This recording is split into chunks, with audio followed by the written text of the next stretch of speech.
دایی یه فرصت خوب حالا پشت مدافع خداداد عزیزی توی دروازه گل برای ایران خداداد عزیزی باز هم روی زمین گشت سردار آزمون به توی دروازه سردار آزمون گل به نام آزمون برای ایران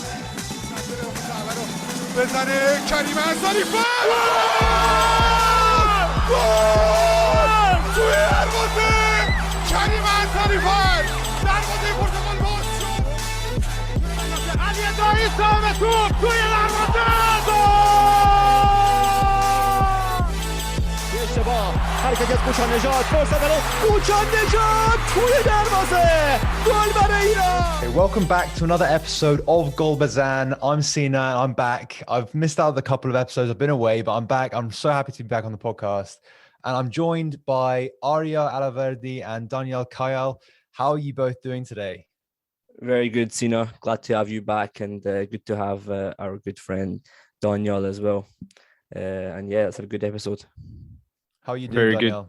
Very good, thank you. I'm very happy to be back. That's amazing. I can't wait to jump into this episode. It's going to be a bit of a long one. There's a lot of things that we want to unfold in this episode. We've got a few sort of other segments. We know you guys like those segments. So in today's episode, we'll be analyzing the Iran-Syria match, which ended 3-0 to Team Melli. Goals coming from Osman, Haj Safi and Nourizadeh. And we'll also have two segments. Firstly, a fan reaction from Arya from 29 United and a short interview with Katayoun Khosrowyar, former Iran under-19 women's head coach, regarding accusations from the Jordanian FA that Zohreh Koudaei, the Iran women's national team goalkeeper, is actually a man. That news came out, I think, earlier today of the recording, maybe yesterday. So we're going to talk about that very briefly as well. So I think let's just jump in, guys, because there's a lot of things that we have to cover. So let's start off with the Iran-Syria game. So I guess very, very quickly, on the lineup, were you satisfied with who started? Arya, I'll jump with you straight away. Yeah, I mean, it was a good surprise to see Amir Abedzadeh starting in goals. I thought he deserved it. I think Bezan maybe wasn't playing to his best of abilities for the last few games, so I think it was a good change to make. And he did really well. We'll come on to that later. I think it was nice to have Noor Afghan back at left back. I'm a bit of a fan of him now. I think he's done really well for us in these games he's played. Yeah, I was a little bit disappointed that we saw Haj Safi in the lineup. I think Haj Safi, I don't know if he brings much to the team, but again, it was a bit of a surprise because he actually played really well in this game. So I think overall, before the game was finished, I was a little bit apprehensive about the lineup, but then when the game finished, I was like, okay, I kind of understand why he played this lineup, and it did work in the end of the day. So yeah, it was good, and hopefully that kind of performance continues. Yeah, I mean, I agree with you. I think Haj Safi was maybe a bit of a rogue selection, but at the same time, the last game that we played, it wasn't a very convincing victory at all. So there was always going to be a bit of a shift of, I guess, formation, shift of personnel. But Daniel, what did you kind of make of the lineup? Well, as you guys says, I'm quite satisfied with the lineup. I really like the fact that Abedzadeh started because we have two really good goalkeepers, and it's good to have some competition, especially because Bezan form wasn't really good recently, and seeing Amir start was a very good thing. On the left back, it's exactly like it's almost the same situation. We have two good left backs, so it's good to have competition and to play once Mohammadi and once Noor Afghan. So you always keep a nice competition and a nice left back on the pitch. I was too surprised about Haj Safi, but actually against Syria, it's not a big risk, and it's good to have some experience. And actually, he did very well. So it was a nice surprise to have him on the pitch. I expected to see Allah here in the starting lineup. Maybe it's too early, but he's really in form with his club right now, and I thought that maybe against Syria he could have started. Yeah, I think you raise a really good point. Syed Manesh could have definitely started this game, especially because the previous game was so sort of, it was really poor, right? So I mean, he did kind of warrant a start. I think Arbetzadeh came into the team possibly because Beran Vand made a bit of a mistake in the game. And I think we talked about this previous episode where there's the competition for the number one spot is really, really fierce. And when, Beran Vand made that mistake, it didn't lead to a goal. It almost did. Like it's very easy for Skočić to replace him. I was going to talk about this kind of a bit later in the episode, but we'll talk about it now. I guess, Arya, what do you kind of think of Arbetzadeh's performance? Should he stay as number one? Yeah, I think it's a good question because you can see when Arbetzadeh plays his and we were mentioning it on our live spaces. He's got fantastic range of passing. He's a really good footballer, Arbetzadeh. You can see that he's very comfortable with the ball, and he was playing really good passes into midfield. A few times he's even clipping it into Sardar Azmoun directly, and even a few times out wide. And it was really good. We kept possession right from the goalkeeper, which is really, really, really positive. And as I said before, Arbetzadeh used to actually be a midfielder himself, so you can see he has that style in his game. We speak about Beran Vand, and he has that distribution as well with his hands. He can throw it really far, but it's always the question of how effective is it? Does he get it to? How accurate can he be with it? Whereas Arbetzadeh is very, very accurate with his distribution. And then the second thing is he's also a really good goalkeeper. We speak about his height. I don't think it really matters that much, to be honest with you. I think he's still pretty tall for a goalkeeper, and he does command his box really well. And he was really solid against Syria, who, I mean, to be fair, didn't really give him that many issues anyway. It was a pretty easy opponent to play against for him. But no, I was impressed. Whether he should start as or stay as number one, that's up to the coach. It's hard to decide. I think there's a few things that go into that. It's about consistency, playing with your defenders. How comfortable are you communicating with them? And I think Beran Van's done it for a long, long time, and obviously he probably is more comfortable with it. But that isn't to say that Arbetzadeh isn't. I just feel like it's kind of hard to look past the experience that Beran Van has. But look, I would not be against Arbetzadeh being a regular starter for the national team. I think they both can be. Personally, I still prefer Beran Van very slightly, again, just because of the experience. But I think Arbetzadeh is a fantastic goalkeeper, and I think he has qualities that Beran Van doesn't have, and vice versa. Yeah, I completely agree.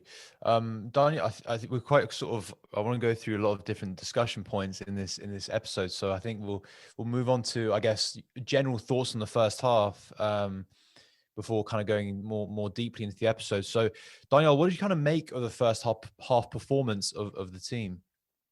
Well, actually, I was quite surprised because the previous game was like the level of the team was very low, and in the first half we were like leading 2-0, and like we did the job in the first half. We did the job. We did it. I wouldn't say easily, but we just did it like we should do it against those kind of teams. I respect Syria, but like, we are Iran. We're the first ranked team in Asia, and against Syria, Lebanon, or Emirates, or like those levels, we have to win those games. And we did a good first half. We really put ourselves like not in danger, and I appreciate it. Azmoun's goal was beautiful, and then the penalty, well, it was maybe some would say it was luck, but you have to be dangerous to push the opponent to do mistakes. So it was a good first half, in my opinion. Yeah, I would agree with that. I think the first half was a very good performance by the team, a good reaction. to the previous game, because I believe we started quite poorly against Lebanon. And we speak about it on the last podcast. The pitch was also not very good in this game. So I mean that was kind of the excuse for the last game. But this in my opinion, that's not a good enough excuse, because you can play well on a bad surface if you give it the full effort, which they didn't do against Lebanon in the first half. In this game, they did, and they were really, really, putting their foot on the accelerator. And I can see that a guy like Vahid Amiri playing in a more natural role has a much better impact on the team. Because he was involved on both goals. He had the assist for Osman's goal, and he also won the penalty. So he was obviously involved in an attacking sense, but also he covers so much ground. It's almost like having two players on the pitch, and I mean, we can't really speak about this game and not speak about Vahid Amiri, in my opinion, because he's such a vital player for the national team. And I get some people don't like him because maybe he isn't like the most flashy footballer in the world. But I have to say, if you watch him play, he's actually quite a skillful player. He's not skillful in terms of like doing tricks, but he keeps the ball well. He does the right things, and he gets past the opponent when he needs to. He does the right things, and he's got that ability that some players just don't have. I think we need to have a Vahid Amiri in his team. It's a shame he's a little bit older now. That is, when he's going to come to the World Cup, he'll be a little bit older, but he still has that ability. And I'm not surprised he started almost all the games for the national team. Yeah, I mean, not only starts, but he completes the games as well. Like, he rarely sort of gets subbed off as well, I think. So it kind of is a bit of a testament to his stamina and his ability. He's a kind of the player that gets a bit overlooked, I think. But he is definitely so vital. And I think, just as you said, Arya, he's not the sort of flashy player, but he does a lot of the simple things very well, which is what kind of wins you football matches. So very quickly, let's talk about Osman's goal. What did you kind of make of it, Dan? But here's a chance for the break the other way. Osman through the centre, brings it down beautifully. Osman, can he finish it? Does so. 1-0. Lovely goal there. Sardar Osman took the ball down, and as soon as he got in between the two centre halves, waited for the keeper, Osman, to come forward, and just rolled it past him as he came forward. Well, as I said, it was a very beautiful goal. The pass from Amiri was great, and the pass wasn't. Well, it was a great pass, but it wasn't easy for Sardar to take it well, and he did it very well in 2 touches. He was in front of goal, and then he finished it. It was just perfect. Like, if every counter attack we were playing it like that, it would be perfect. And Osman did very well, and the pass from Amiri, of course, was great. Amiri is always he's not flashy player, but actually he's always doing most of the time the right choices, offensively, defensively. He's doing the right passes. He's creating so many chances for his team. He's really, really doing well. And maybe it's he's getting old, but maybe he's right now at his best. He's really doing well. Yeah, I think it was a difficult sort of job for Osman, because obviously Taremi wasn't included in this game, and he was sort of isolated at times. But that goal that he scored, the first one, it was kind of just like a ball fed into him, and it was just him against 2 defenders, and he sort of made it for himself almost. So yeah, I think, I don't know, Arya, what did you kind of make of Osman's performance as a whole in this game? I thought Osman had a good game. I thought, especially with the fact that, as you mentioned, there was no one next to him, I think it would have been nice to have seen Saad Manesh start. I wasn't very impressed with Nourizadeh, if I'm being honest with you, in this for the entire. I think he had a good second half, but he didn't have a great first half, Nourizadeh. And I think it made a little bit of a harder task for Osman to hold up play on his own. Because Syria, I mean, they don't have great defenders, but they can defend. They can do a job, and they were able to limit his space.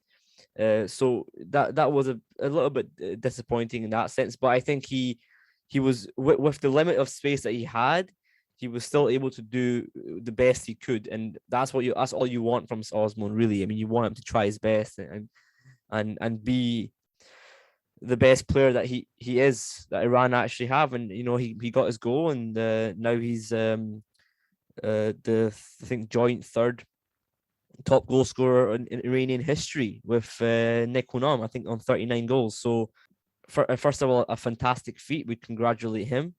And I think more performances like that, the better for the national team, and I expect to see it.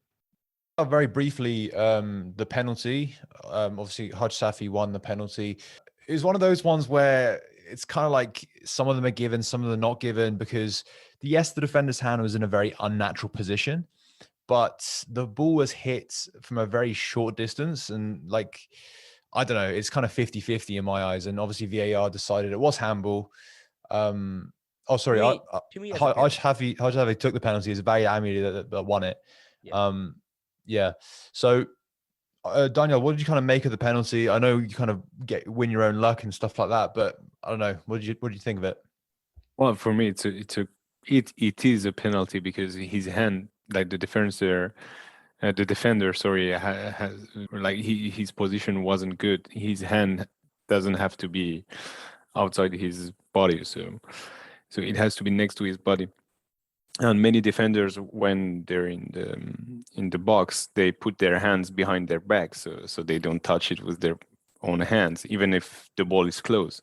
So it was a clear penalty, in my opinion. Yeah, I agree. I don't think that it was controversial that much. I think it was a clear penalty. His hand was quite separated from his body. And he's blocking a cross into the box with his hand. I think, yeah, you could say it was a short distance. It's a fair argument. But when it's a cross in a really dangerous position inside the box, and you're blocking it with your hand, I don't see how that can't be given as a penalty. I think the VAR is there to make that choice, that decision, and they did it right, I think, in my opinion. His decision is it's a penalty kick. Captain on the day, who's got the duty to try and put Iran 2-0 up. Dispatched into the corner. Khaled Othman went the right way, but Iran take a 2-goal lead. And it was a good penalty by Safi as well. Yeah, actually, and the ball completely changed his direction, so it was a clear one. Yeah, I mean, it was very, very well converted. Nothing really to say on that. It was a very well converted penalty. And then the last goal, Nourizadeh scored to conclude the game. And this is a chance for a break. And this time it's a real chance as Nouraf Khan comes in. Can he finish it? He does. It's 3-0. And it's Nourizadeh that gets the goal. In the dying minutes of the game. What a goal, by the way. I'm just going to say, what a goal. Unbelievable. The nerve to go past three opponents like that and finish it in that fashion is unbelievable. I mean, he didn't. I mean, I'll be honest. He had a pretty poor game. We interviewed him recently, and obviously we know him. We don't want to be too critical, but yeah, he had a poor game. But I mean, what a goal! Unbelievable. Yeah, he's definitely got that in his locker. Yeah, and actually, we I don't know if you remember, guys, the Azmoun reaction on the goal, he couldn't believe it. Yeah, he just did it so well. I mean, I think he was expecting a pass from it. Actually, I think he was expecting to just cut it back to him in a tap in. But I think after the Azmoun miss in the first half, the tap in that he missed, I think maybe he was never going to get that pass from Nourizadeh. Yeah, and Azmoun actually did miss in the second half too, so he did well to not pass him to Azmoun. And the good thing about Nourizadeh is that we know that he's a player that can unlock situations, create chances. He has something, he has something special. And we had players like that, not exactly the same, but for example, Masoud Shojaei was a player that could unlock could do something the other player couldn't do. But the good thing with Nourizadeh is that he's more regular, I would say. I'm not saying that he will score that kind of goal every game, but he's doing it more often than previous player we had.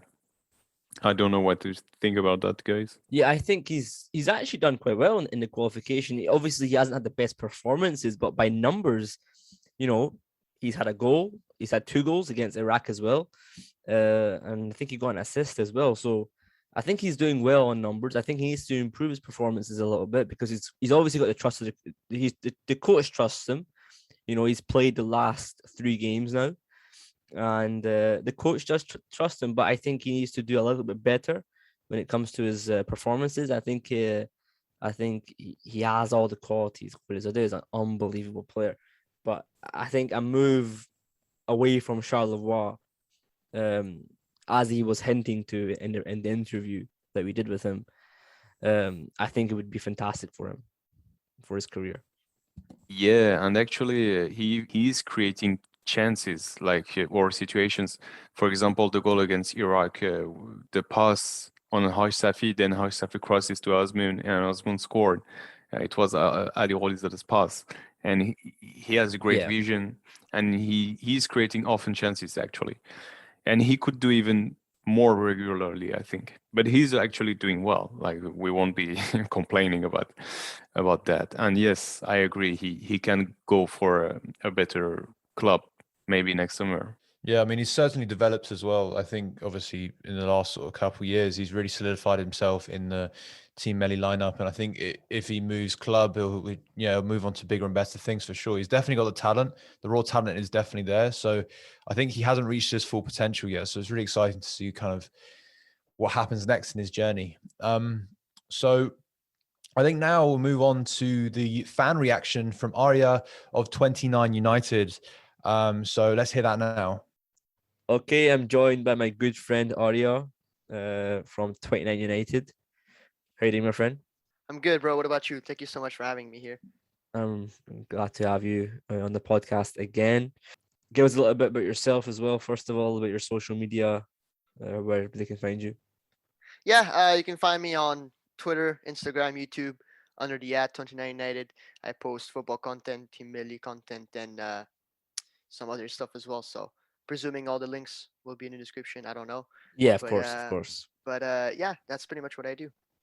Brilliant. Okay, so of course we're speaking about the Iran versus Syria game. Give us your general thoughts on the match.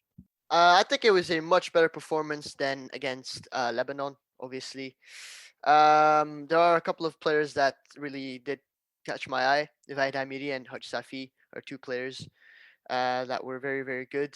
As for the negatives, really the only negative I did see was Zohreh Koudaei. He did not impress me whatsoever. And I know, Arya, I know you don't really like Koudaei in particular, but I think we should have a backup for him soon enough.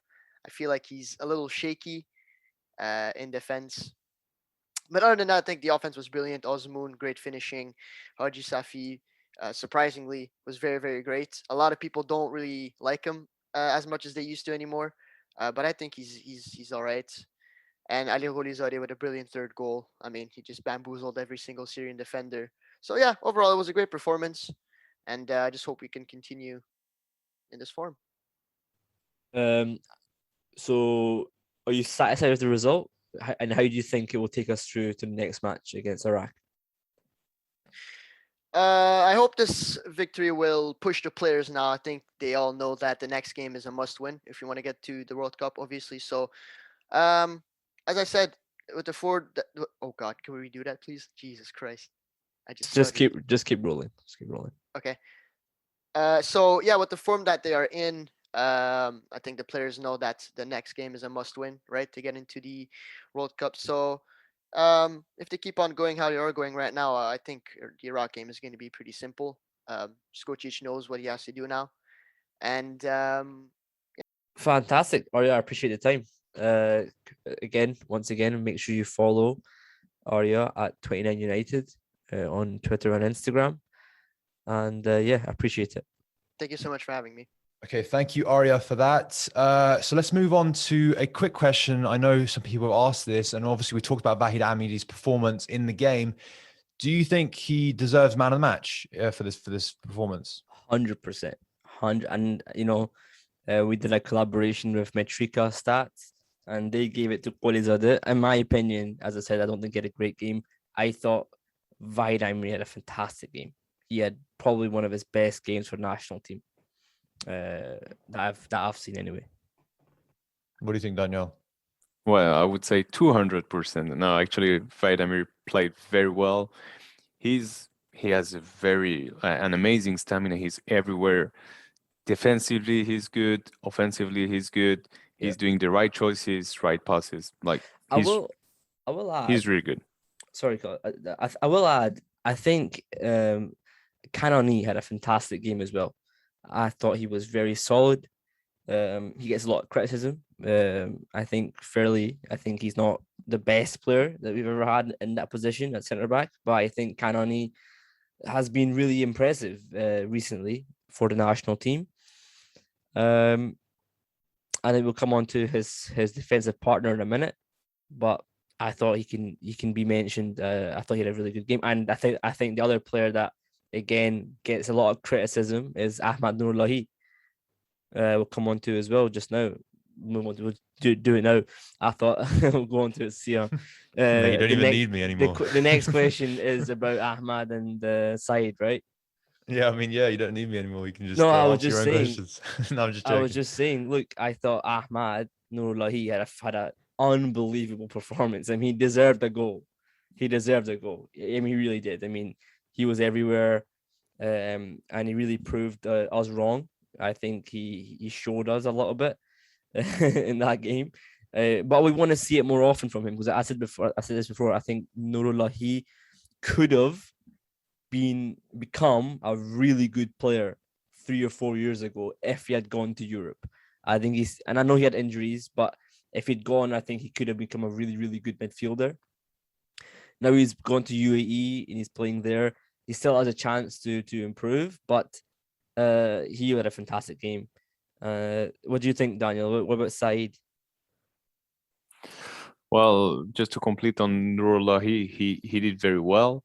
And I think, like if we compare to Amiri, his decision making, he can improve his decision making, because sometimes he's losing the ball or not doing the right choices. But on the contrary, Amiri is most of the time doing the right choices. On Saeed Ezatolahi, I would say he did his job. Like he was not like he did his game. Like he didn't do more, but actually, football is sometimes it's a team game. So you can't always be the one shining, and maybe this is the reason why. But he did what he had to do, in my opinion. And about what you said about Kanani, I completely agree. I find him much more like we feel more safe with him than he's with the partner Khalizadeh. I found him very, very good. Yeah, I mean, very quickly on Nourilahi before we move on to the defensive sort of partnership. I thought he had a spectacular performance, and he really showed his talent. He had decent passing range, both short and long range. He had a few shots as well on him. I know obviously he scored the previous game, but it's pretty impressive. I didn't actually know that from him. So it's pretty cool that he has that sort of shot on him. And I think playing with Ezatolahi sort of behind him, we kind of mentioned this before. It gives a player like Nourilahi or Rodus who might come in to replace him, I suppose, a lot of freedom to go forward. And I think with that, obviously he can do those shots, he can do those long range passes. So yeah, I was really impressed with his performance for sure. So let's talk about the defensive partnerships. Obviously we talked about Kanani. I'm not going to focus on him too much because we've already kind of spoken about him, but let's talk about Khalizadeh, his performance particularly. And I know there's been some discussion whether Majid Hosseini, now that he's kind of back fit, whether he should replace Khalilzadeh. Arya, what do you kind of make of his performance in this game? Does it kind of warrant a replacement by Majid Hosseini? I know you really like Majid Hosseini, so maybe put your opinions on him aside for once, and just kind of like give a very objective view. Look, I think it would be unfair to say Khalilzadeh has been absolutely horrendous. It would be unfair to say because like he's played like what 13, 14 games now in a row for the national team, and he's done relatively well overall. Yes, he's had his moments. He had that lucky moment recently. I think it was against the UAE that he gave he almost got a red card and he came back. I think it was against UAE. And basically he's not been bad, but I think I don't know if he's a comfortable defender. He doesn't seem like he gives security all the time to your back line. He makes silly mistakes sometimes, little passes here and there that go astray. And I think his biggest problem is a lack of focus in his game. He lacks a bit of focus, a bit of concentration, and I think that can really affect his game sometimes. And again, I don't think he's a terrible player. I don't think that he should be dropped from the squad, but I do think that it's kind of time to shuffle around that position a little bit because Kanani and Khalilzadeh have started a lot of games now, and they haven't been bad, but I think it needs a little bit of a shuffle. I think Majid would bring a lot of great passing range to the team. I think that's what he's known for. Majid is known for his passing. I think that would help us a lot. So I think we actually need that, a little bit more security and possession at the back. I think Kanani is doing good at that, but I think a Majid would help a lot. I think I'm not completely against Khalilzadeh starting, but I just don't know if he's needed to start every single game. Well, I agree about Arya. Maybe we can compare it to the goalkeeper situation. For example, like in a way, Bayram played a lot of games, but he didn't reassure everyone on the fact that he is number one and he's far above Arbetzade. Like he did a few mistakes that made his play shaky. Maybe he was too comfortable, so that's why he was less concentrated in his games. And with Khalilzadeh, I think that the coach should use some competition. It's the same with our two left backs, and some competition will maybe help even Khalilzadeh because when I look at his performance, I don't look at like on the only last game, but at a couple of games he played recently for Team Melli, and sometimes he's not as safe as Kanani is. And Majid is back in form, so the coach should give it a try, maybe in a friendly. But as Arya said, Majid has nice passing range, and competition can only benefit us, in my opinion, right now, because Khalilzadeh didn't prove that he can be safe regularly. Sometimes he's not. So sometimes he's doing mistakes. Sometimes he's not concentrated. So I think the coach should use some competition. I think it's a good one to bring up as well. Also, Siavash Yazdani, who's been playing quite well for Esteghlal. I know a lot of Esteghlal fans would love to see him play. I think he's done really well in the Persian Gulf Pro League. And I think Yazdani could also potentially start. There's also been suggestions from fans. I'll just go to the fan question that we got just now. We've actually had a lot of fan questions regarding this. We had a fan question from @PersianWall asking about players like Sean Sobetkar, who we previously interviewed, and Ryan Tafazoli, who we've also interviewed a long time ago. Both of them playing in Europe. Sean plays in the Swedish Premier League. Ryan plays in the English League One, third division, third tier. Personally, I don't think Ryan Tafazoli is what the national team need. That's my opinion. I think he's a good goal scoring defender, but I just don't know if he's the right. I don't think he's better than what we have. I don't think he's better than Khalilzadeh.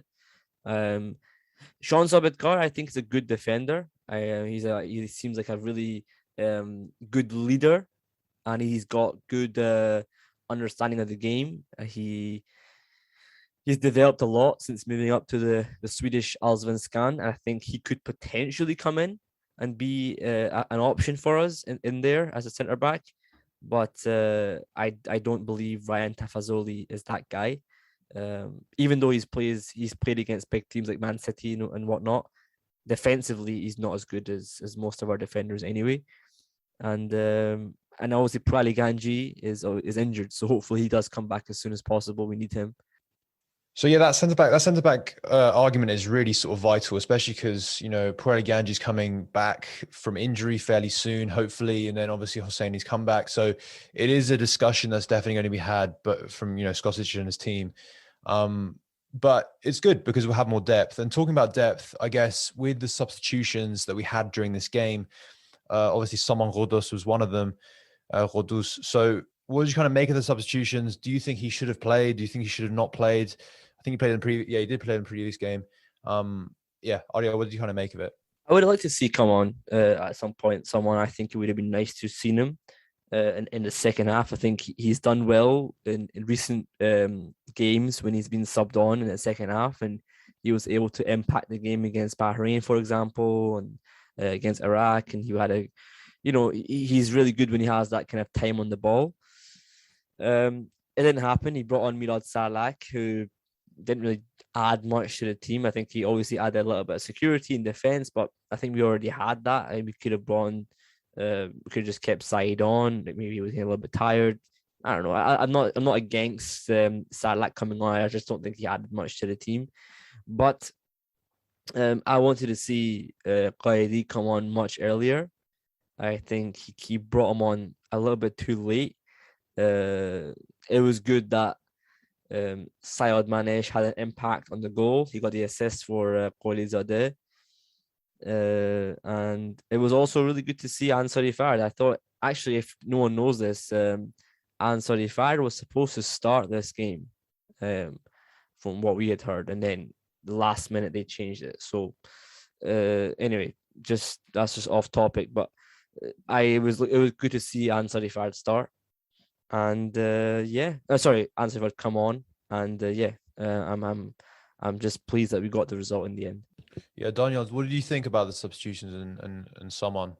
Well, about to begin with, about Saman, I think like he could have come, like Scottish could have put him on, but like he needed maybe to test other players, like Roedi didn't play it last game, and the other thing is that like we don't know, like we don't have all the elements, maybe all the details. Maybe as Arya said, Said was tired, so he needed to came off. So if Said came off, he couldn't change him with Ghoddos. So yeah, well, I think it's not a big deal that he didn't play. He didn't do a great game previously. Like all the team was bad against Lebanon, of course, but he didn't do well. And about the other substitution, well, the fact that Allahverdi came on earlier was good, but I expected to see Roedi sooner too. I think like coming on at the 89th minute, it's a bit late, so you can't have an impact.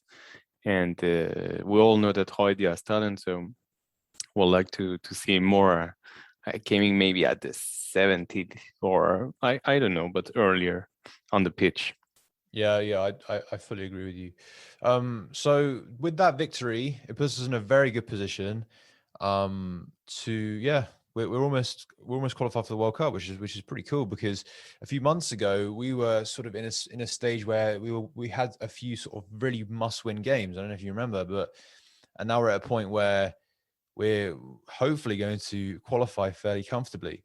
So I guess, Arya, how close are we to reaching the 2022 FIFA World Cup? I think mathematically we're almost there. One more win would pretty much do it mathematically. I think we would be guaranteed at least second place, which I think we will get anyway. I think we'll get that pretty soon. I think what the objective should be is finishing first. Because if you can finish first, that's going to be 3 World Cup qualifications in a row that we finish first, and it would be a great feat for the Iranian national team that we can do that. We can stamp our dominance on this group, because we have done. We've pretty much beaten everyone except South Korea, and then if we go to that game against South Korea, I believe it's in March next year. If we beat them, we guarantee first place, and I think that's going to be a massive game.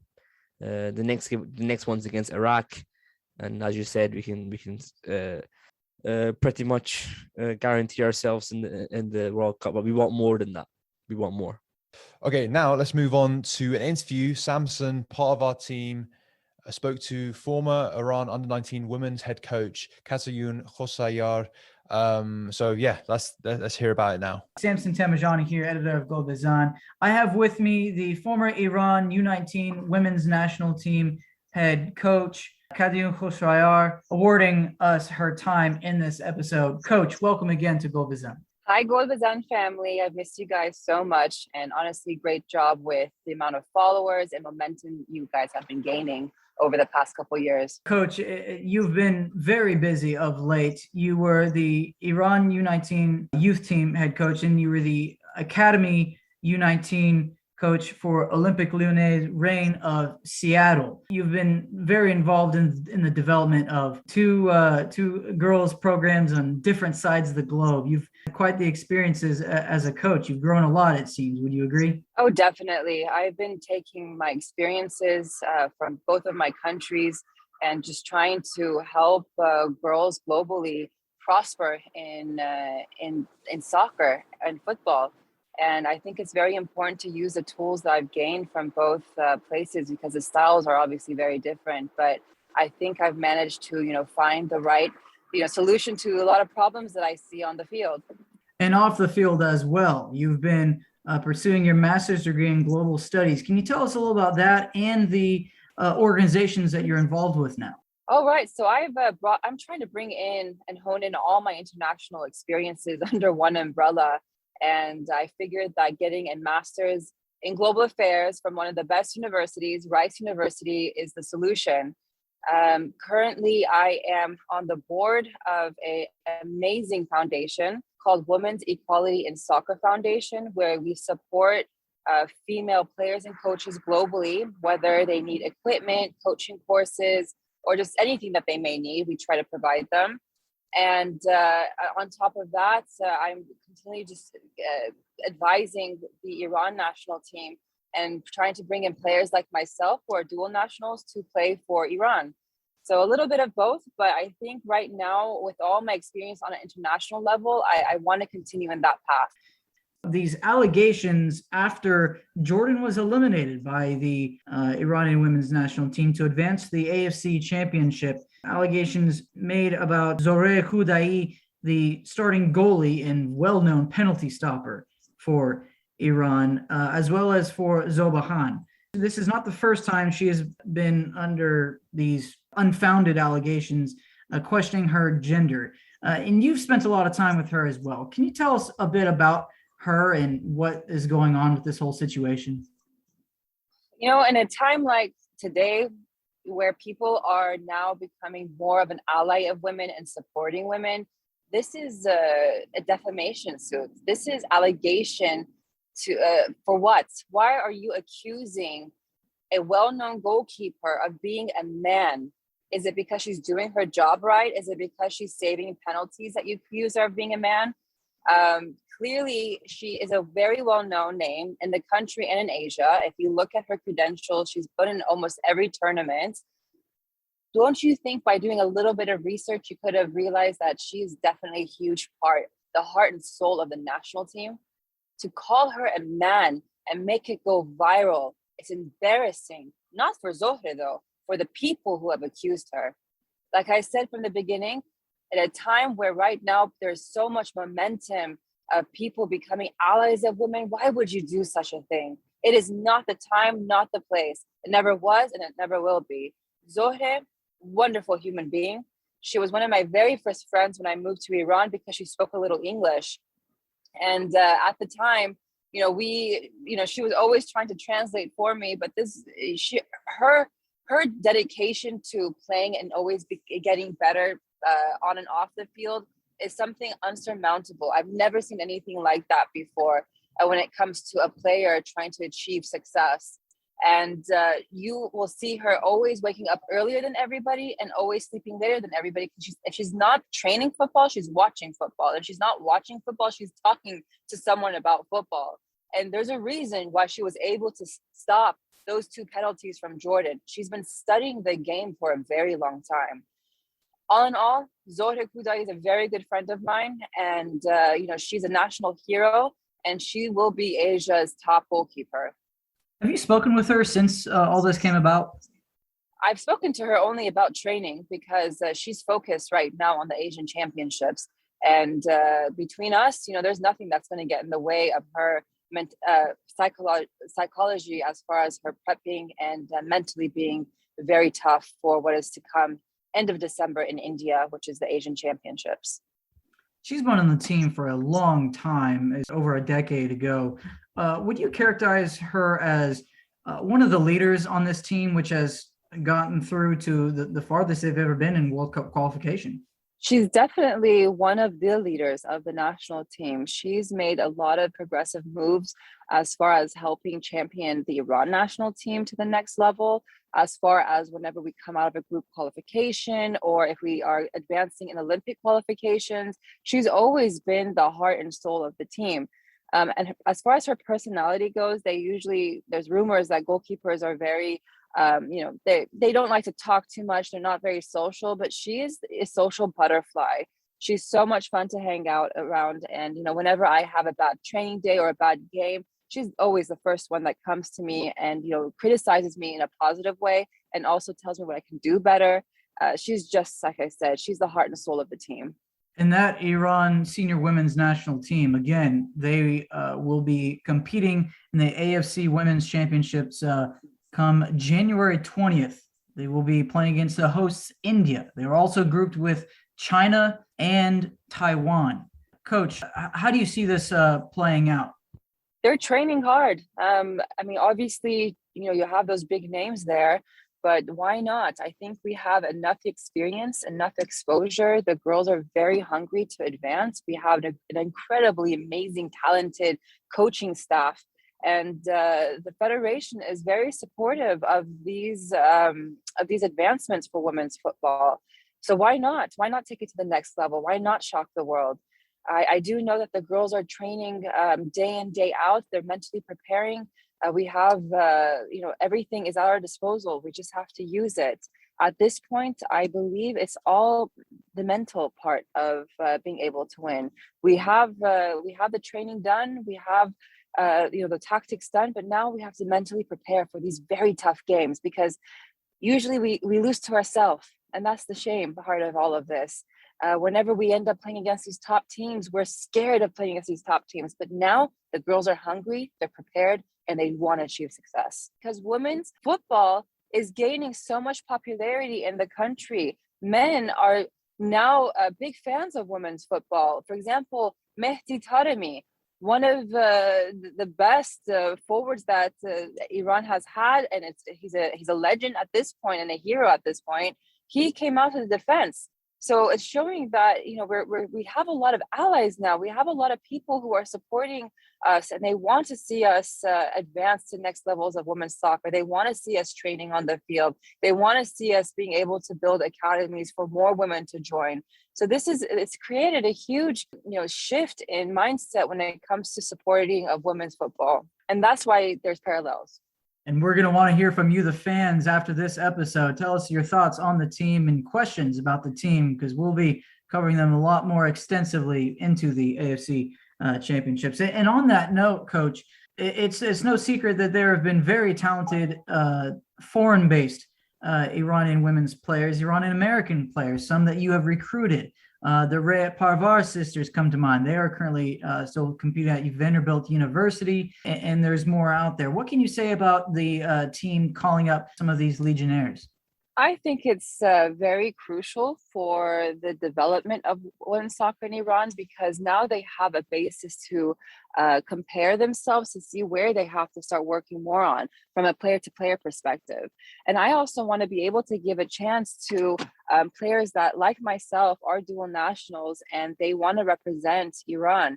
I want to open that door, and I want to keep it open. And fortunately, there has been an influx of dual nationals, and not just from the US, but from various countries across Europe and even Australia. And it's getting very hard to now pick and choose the ones that should come and try out for the national team.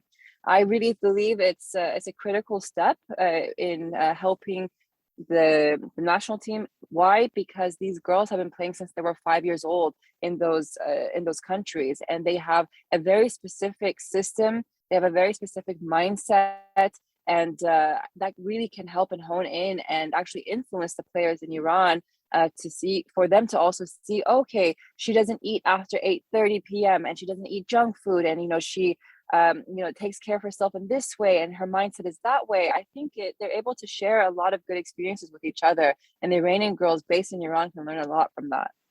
Yeah, absolutely. And from what I've heard, that there can be some hesitation or doubt from that, but at the end of the day, these girls are coming in, like, for example, the American born ones.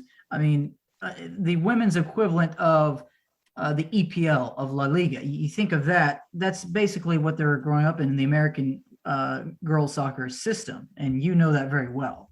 Oh yeah. Like I said, the American football system for women is, it's the best.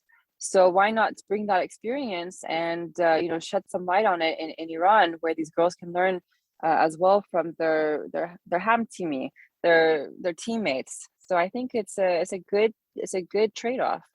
Closing things out, Coach, you've been very involved in what otherwise was a very, very hard situation in the last few months. Can you tell us about your involvement in evacuating some of the Afghani girls players out of Afghanistan during that tumultuous time? I know that it was quite a big number. Well, if there's a time in history where you were meant to help women and children, it was definitely what was the time that was happening in Afghanistan. I was watching the news. My heart was just, it was breaking because I did not know what I could do. But I did know the captain of the Afghan women national soccer team, the senior team, and she's based in Canada. I gave her a quick call, and we started discussing ways that we could work and collaborate with each other. And we began the process of finding the players, getting all their information, and now we needed to figure out, a way to rescue the girls. So one, contact led to another contact. I got my family involved, and they got their friends involved, and we had some big names behind this operation. And eventually, after a month and on my birthday, these girls and with their families were able to be. They were able to leave Afghanistan, and now they're in Portugal, given a second chance at life and given a second chance at playing the sport that they love. So if, like I said, if there was one moment in history where I could have done good for others, it was definitely that. And I'm wanting to continue helping when I can and if I can. But if you want to do it, you can definitely do it. Is what I'm trying to say. But this was one of the most important things I've ever done in my life, and I'm so happy that these girls are going to get a second chance of doing what they love. Something tells me I won't be the last person to ask about that. That's an extraordinary story, Coach, and I'm so glad on behalf of all of us at Go Bezan, we are so happy that you did that, and you are representing Iranian American and the Iranian women's game. How can we find you? How can we follow you on social media again, Coach? My Instagram handle is kat.khosro, which is KHOSRO. And Twitter is my name as well. There's only one Kat Khosrowyar so far living. And I look forward to connecting with all the Go Bezan family and their fans. Coach, once again, thanks so much for joining us. Likewise. All right, cool. Thank you so much, Samson. So I think it's time to move to fan questions. Yes, we've got a lot of fan questions, and a lot of them we've already kind of covered. A lot of them were actually based on the centre backs about, Khalilzadeh and Kanani and whether or not, Majid Hosseini should play. And we got a lot of that. And we've already talked about Nourizadeh as well and Allahverdi, which were kind of the bulk of the question. One question that we got that I found quite interesting is from at Andrew 4304049. He asks, do you think we look better without Javanbakhsh? That's a very interesting question. Daniel, I'll let you take that one. Well, actually, I would like to say, let's not forget that we played against Syria, and of course we played very well in the first half. We scored a beautiful first goal, but then after that, the second goal came I think 6 or 7 minutes after it, and then there was a lot of space for us. Like when we had the ball, we had time. We saw in the second half, like Syria's team was split in two. For example, Nourizadeh had the ball and he had time to go on and make a shot easily. So let's not forget that. I'm not saying Syria is a really low team, but they didn't defend as well as the other team did. So I wouldn't think we're better without Javanbakhsh, because actually he scored 3 goals for us, if I'm not mistaken. Yeah. And he's been like many people were criticizing because he wasn't decisive enough. He wasn't playing good enough for Team Melli, but he was doing better in club, like especially in Netherlands. But actually he's proving otherwise.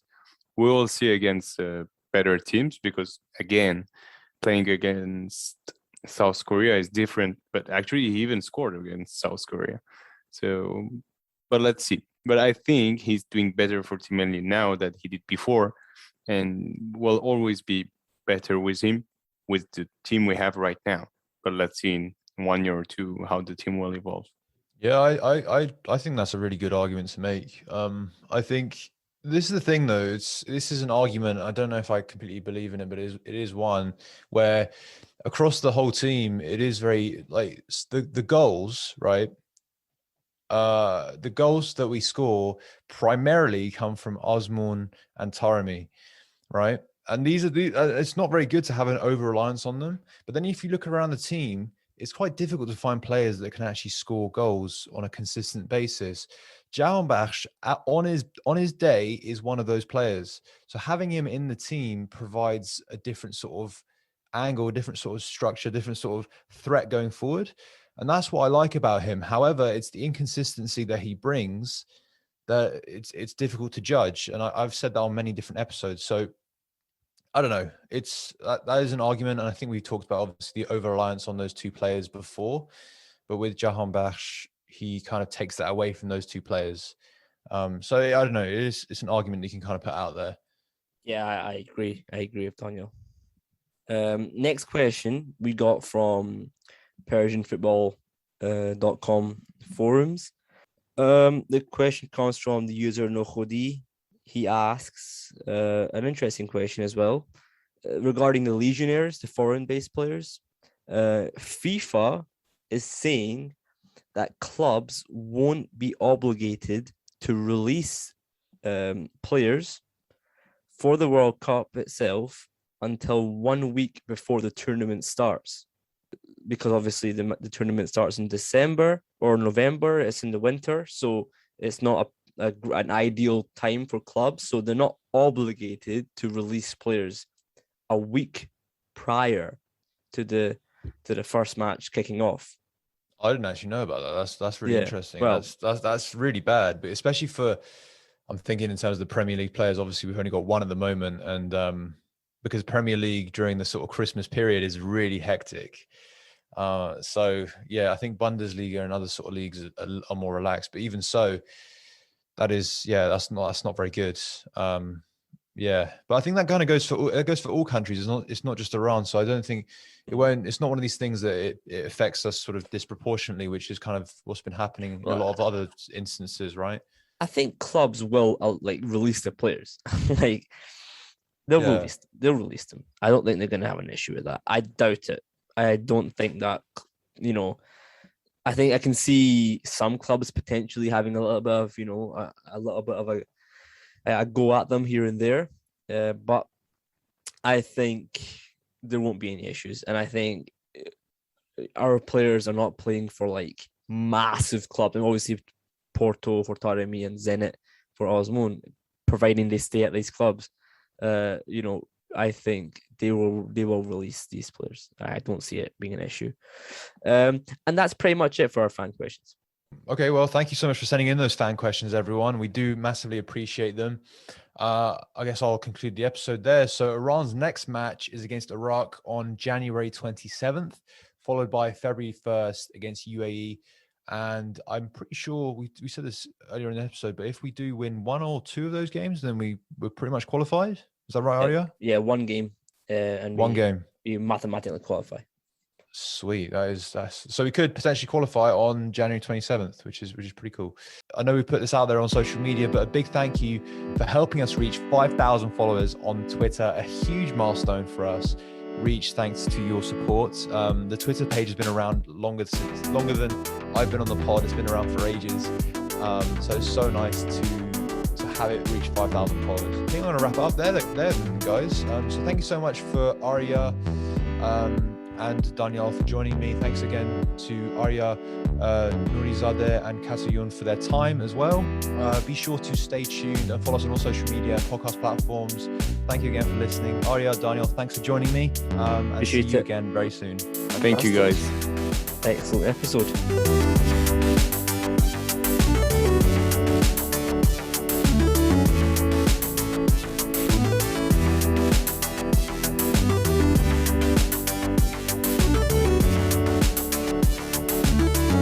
Hello, my name is Yasaman Farmani. Hello, my name is Ali Qualifiers and you are listening to Bezan podcast.